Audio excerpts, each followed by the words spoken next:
সবাই form fill up করেছেন তো? বিহারে কিন্তু 3 লক্ষ ভোটার ফর্ম ফিল আপ করেনি।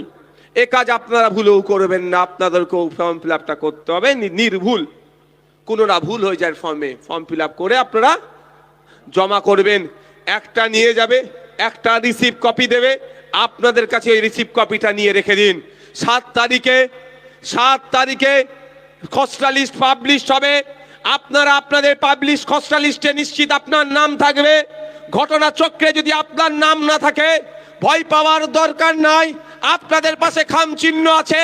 মুর্শিদাবাদ, মালদা, দিনাজপুর যদি একটা কোনো বৈধ ভোটারের নাম খসড়া লিস্টে আসতে বাকি রাখে, আপনাদের কথা দিয়ে যাচ্ছি, আপনাদের পাশে কেউ দাঁড়াক আর নাই দাঁড়াক, আপনাদের পাশে আমাদের আইএসএফ এর নেতৃত্বরা দাঁড়াবে, খাম চিহ্ন দাঁড়াবে।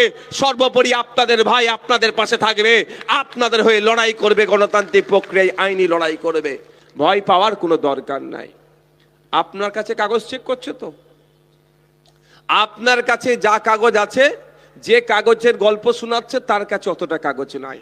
আপনার আমার পূর্বপুরুষের কাছে 1952 সালের ভোটার লিস্ট আছে, খুঁজে এখন বার করিনি বলে পড়ে আছে। আচ্ছা, 2002 সালের ভোটার লিস্ট 6 মাস আগে খুঁজে বার করবো কেউ ভেবেছিলাম? আপনারা বলুন, কেউ ভেবেছিলাম? কি দরকার পড়েছে বার করেছি, সব মিলে গেছে তো নাকি? তাই 1900 চ্যালেঞ্জ হোক, দরকার লাগলে চ্যালেঞ্জ নিক। ওইদিকে শুভেন্দু অধিকারী, ওইদিকে মমতা ব্যানার্জি, ওইদিকে অমিত শাহ, ওইদিকে মোদী, ওরা চ্যালেঞ্জ করে 1952 সালে যদি ওর বাপ দাদাদের ভোটার লিস্টে নাম থাকে ওরা থেকে যাবে। আর নালে আমরা বিনয়ী বাদল, আশফাকুল্লাহ, আপনার সিরাজউদ্দৌলার বংশধর, আমাদের বাপ দাদাদের যদি নাম থাকে আমরা থাকবো। কি গো, আমার বাপ দাদা কারা? বিনয় বাদল দীনেশ, আশফাকুল্লাহ, সিরাজউদ্দৌলা, গান্ধীজি, নেতাজি, আপনার মাতঙ্গিনী হাজরা, বেগম হজরত মহল, প্রীতিলতা ওয়াদ্দেদার, ঝাঁসির যে রানী লক্ষ্মীবাই, ফুরফুরার পীর আবু বকর সিদ্দিক, এরা আমাদের তো বাপদাদা নাকি? তাহলে ওরা বরঞ্চ ওদের বাপদাদার কাগজটাকে বার করতে বলুন, পারবে না।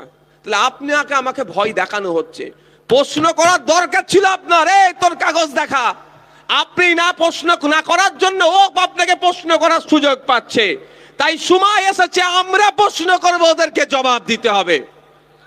এতদিন ওরা প্রশ্ন করেছে, আপনি জবাব দিয়েছেন, এবার বন্ধ হও। এইবার কিভাবে প্রশ্ন করছে? আপনি তো প্রশ্ন করার জায়গায় পাঠিয়ে দিয়েছেন ওদেরকে। আজকে মুর্শিদাবাদের যদি সঠিক লোককে আইনসভার মধ্যে পাঠাতেন, গঙ্গা ভাঙন, পদ্মা ভাঙন নিয়ে ওরা কথা বলতো।